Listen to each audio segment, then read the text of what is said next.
दोस्तों, हमारे चंद्रयान 3 को लॉन्च हुए 1 महीने से ज्यादा बीत चुका है और अब ये मिशन अपनी मंजिल के बेहद करीब है। जैसे जैसे ये चांद के नजदीक पहुंच रहा है, हमारी उत्सुकता और बेचैनी बढ़ती जा रही है। पूरी दुनिया की नजरें इस समय चंद्रमा पर है और इस बीच हमारे इसरो वैज्ञानिकों ने एक बड़ा खेल कर दिया है। एक ऐसा कारनामा जिसने हमारे इस अंतरिक्ष यान को चांद के बिल्कुल करीब पहुंचा दिया है। इतना ही नहीं, चंद्रयान को अपनी मंजिल साफ साफ दिखाई भी देने लगी है, लेकिन इसके साथ ही वैज्ञानिकों को आने वाले खतरे की भी चिंता है और उसको लेकर वो पूरी तरह सतर्क हैं, क्योंकि यही पड़ाव है जहां हमारा चंद्रयान 2 फेल हो गया था। अब इसरो ने आखिर क्या कारनामा किया है, हमारा चंद्रयान इस समय चांद के कितना नजदीक है और वो कौन सा खतरा है जो हमारे इस मिशन को बर्बाद कर सकता है, ये सब कुछ आज हम आपको बताने वाले हैं, इसलिए वीडियो को अंत तक जरूर देखिएगा।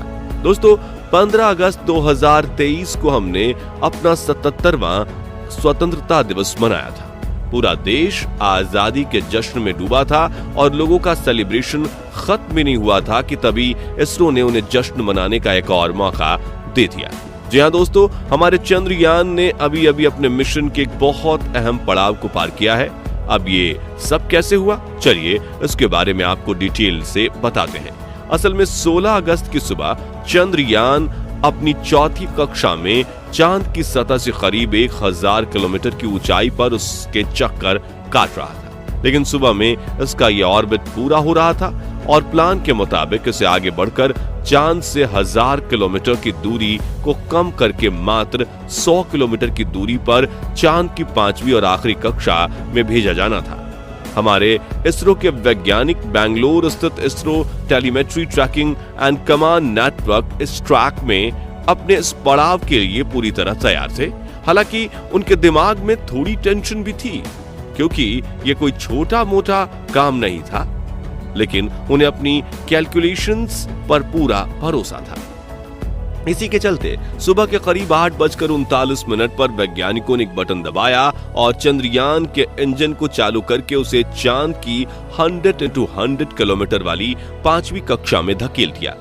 अब ये कहने में जितना सिंपल है, असल में करना उतना ही ज्यादा कॉम्प्लेक्स, क्योंकि वैज्ञानिकों को लाखों किलोमीटर दूर पृथ्वी पर बैठे बैठे ही अंदाजा लगाना था कि चांद को एग्जैक्टली किस समय, किस दिशा और किस रफ्तार से आगे भेजना है, और ऐसा करने के लिए उन्हें कितनी देर तक और कितनी पावर से इंजन को चालू करना होगा, क्योंकि इस काम में गलती की गुंजाइश बिल्कुल ना के बराबर थी।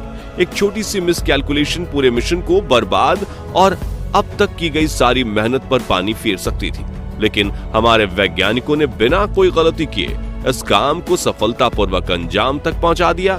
इसके लिए वैज्ञानिकों ने सिर्फ 1 मिनट के लिए चंद्रयान के इंजन को ऑन किया था और कुछ ही पलों में ये चांद की 5वीं कक्षा में स्थापित हो गया था। ये पड़ाव इस मिशन के लिए बहुत बड़ी अचीवमेंट थी, क्योंकि ये चांद पर चंद्रयान का आखिरी ऑर्बिट था।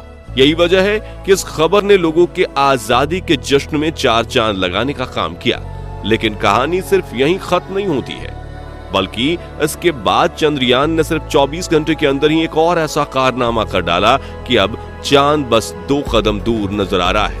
दरअसल 100x100 की कक्षा में एंटर करने के बाद इसरो के वैज्ञानिकों ने प्रपल्शन मॉड्यूल और विक्रम लैंडर को एक दूसरे से अलग कर दिया है।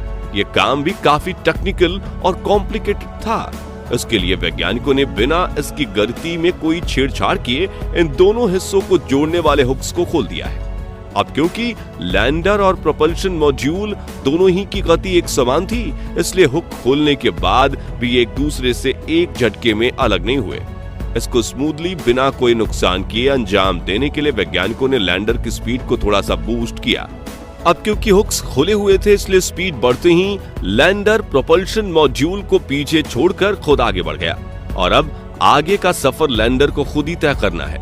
इसके लिए इसरो का प्लान ये है कि 18 और 19 अगस्त को लैंडर की डी-ऑर्बिटिंग स्टार्ट कर दी जाएगी, यानी इसके ऑर्बिट को छोटा करने के साथ चांद की सतह से इसकी दूरी भी कम की जाएगी। इस तरह आने वाले 1-2 दिन में विक्रम लैंडर 100x30 किलोमीटर की कक्षा में पहुंच जाएगा और इसी तरह धीरे धीरे आगे बढ़ते हुए पहले ये अपनी लैंडिंग साइट को डिटेक्ट करेगा और उसके बाद अपने रेट्रो बूस्टर्स की मदद से 23 अगस्त के दिन शाम को करीब 5:47 पर हमारा चंद्रयान चांद की सतह पर उतर जाएगा। लेकिन यह मिशन का सबसे मुश्किल और पेचीदा फेज होने वाला है, क्योंकि आपको याद दिला दें कि आज से 4 साल पहले हमारा चंद्रयान 2 इसी पड़ाव पर आकर क्रैश हो गया था और इसरो के पूर्व चीफ के. का प्रधानमंत्री के कंधे पर सर रखकर रोने वाला मंजर आज भी हमारे जहन में ताजा है। तो अब सवाल ये उठता है कि चंद्रयान 3 का हाल चंद्रयान 2 जैसा ना हो, इसके लिए वैज्ञानिकों ने क्या तैयारियां और क्या बदलाव किए हैं। लेकिन इसका जवाब जानने से पहले चलिए हम आपको बताते हैं कि चंद्रयान 2 आखिर क्रैश क्यों हुआ था। दोस्तों, चंद्रयान 2 भी चंद्रयान 3 की तरह अपने propulsion मॉड्यूल से अलग होकर डीऑर्बिटिंग स्टार्ट करने तक पूरी तरह से सफल रहा था और किसी को भी इसके क्रैश होने की रत्ती भर उम्मीद नहीं थी। लेकिन हुआ ये कि लैंडर के ऑन बोर्ड गाइडेंस सिस्टम ने एल्टीट्यूड का ओवर एस्टिमेशन कर लिया, यानी लैंडर एक्चुअली जिस ऊंचाई पर था सिस्टम को लगा कि वो उससे कहीं ज्यादा ऊपर है। अब इससे हुआ ये कि कंप्यूटर सिस्टम के नीचे जाने की जो गति जितनी जरूरी थी उतना कम नहीं किया गया, क्योंकि उसे लगा लैंडर अभी काफी ऊंचाई पर है। इसके अलावा लूनर सरफेस से सिर्फ 2.1 किलोमीटर की ऊंचाई पर किसी टेक्निकल ग्लिच के चलते इसरो से इसका संपर्क भी टूट गया, यानी वैज्ञानिक इसे बचाने के लिए खुद से भी कोई एक्शन नहीं ले पाए और चंद्रयान 2 तेज स्पीड से नीचे की तरफ जाते हुए क्रैश हो गया। इन्हीं सब कमियों को देखते हुए इस बार वैज्ञानिकों ने चंद्रयान 3 के लैंडिंग सिस्टम में कुछ बड़े और अहम बदलाव किए हैं। सबसे पहले तो इस बार ऑन बोर्ड कंप्यूटर को एआई से जोड़कर पहले से कहीं ज्यादा एडवांस बनाया गया है। साथ ही इसमें सेंसर्स की संख्या भी बढ़ाई गई है ताकि कोई सेंसर अगर फेल भी हो जाए तो भी दूसरे सेंसर्स की मदद से इसे सेफली लैंड कराया जा सके। इसके अलावा इस बार लैंडर में लेजर डॉपलर वेलोसिटी मीटर यानी LDV और लैंडर हॉरिजॉन्टल वेलोसिटी कैमरा यानी कि LHVC ये 2 बेहद अहम एडवांस उपकरण लगाए गए हैं। इसमें LDV का काम चांद की सतह पर लेजर से ये पता लगाना है कि लैंडिंग साइट पर कोई बड़ा गड्ढा या पत्थर तो मौजूद नहीं है।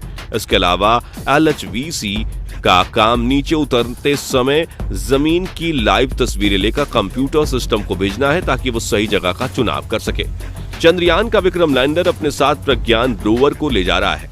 ये एक 6 टायर और 27 किलो वजन वाला बेहद एडवांस रोवर है और इसकी मदद से ही चंद्रयान 3 अपनी रिसर्च और शोध के काम को अंजाम देगा।